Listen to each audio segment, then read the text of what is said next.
said that Allah said, now look at this, guys, this is fun. The Prophet said that Allah said, O Prophet, say to your wives, if you desire the life of this world and its glitter, then come. I will make provision for you and set you free in a handsome manner. But if you seek Allah and His Apostle and the home of the hereafter, then verily Allah has prepared for the good doers amongst you a great reward. 33:28 of the Quran. Aisha said, am I to consult my parents about this? I indeed prefer Allah, His Apostle, and the home of the hereafter.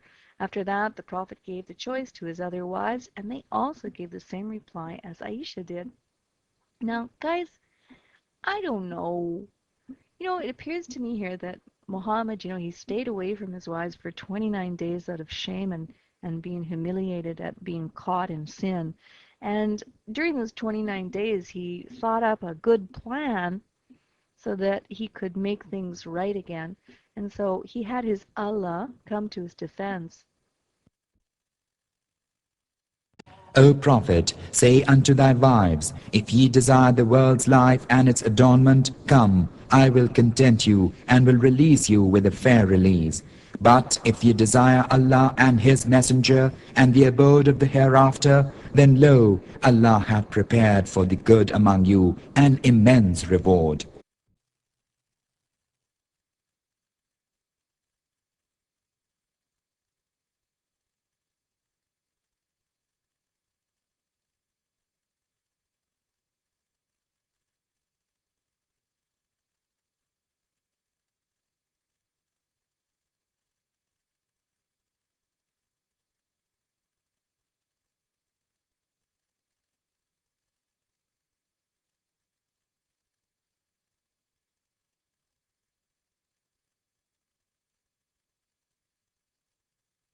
Said, you have heard it adultery, right?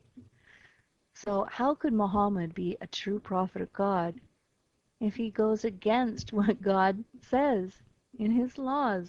It just doesn't make sense. Jesus went on and illuminated the law of you shall not commit adultery, because Jesus said, you have heard that it was said, you shall not commit adultery. But I say to you that anyone who looks at a woman with lust has already committed adultery with her in his heart. Muhammad was a very lustful man, and his sins are so numerous in regards to women, slave girls, and his heart. The adultery he committed in his heart. He committed adultery in his heart in other hadiths. We can maybe look at that later.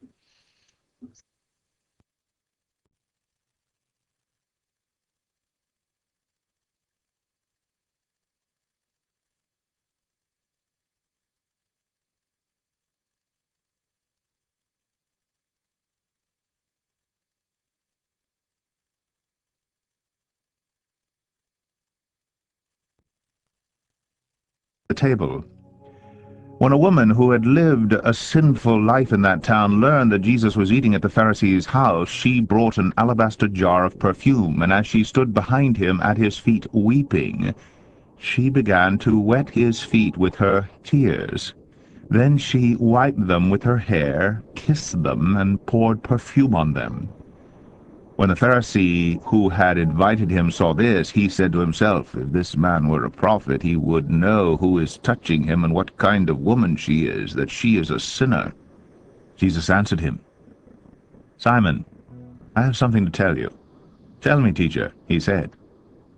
2 men owed money to a certain moneylender. One owed him 500 denarii, the other 50. Neither of them had the money to pay him back, so he canceled the debts of both. Now, which of them will love him more? Simon replied, I suppose the one who had the bigger debt cancelled. You have judged correctly, Jesus said. Then he turned toward the woman and said to Simon, You see this woman? I came into your house.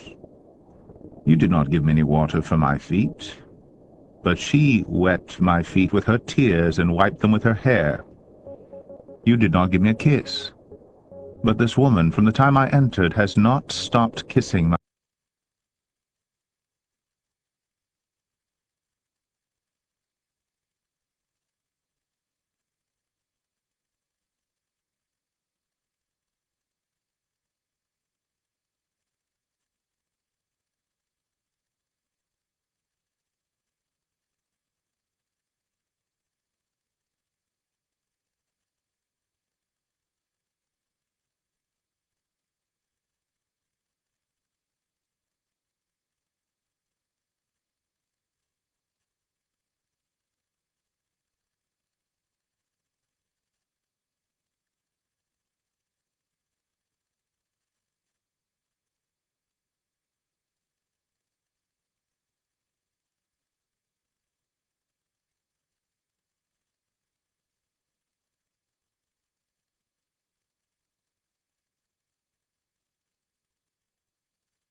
heed. The adulterer and the adulteress scourge ye each one of them with 100 stripes. And let not pity for the twain withhold you from obedience to Allah, if ye believe in Allah and the last day. And let a party of believers witness their punishment.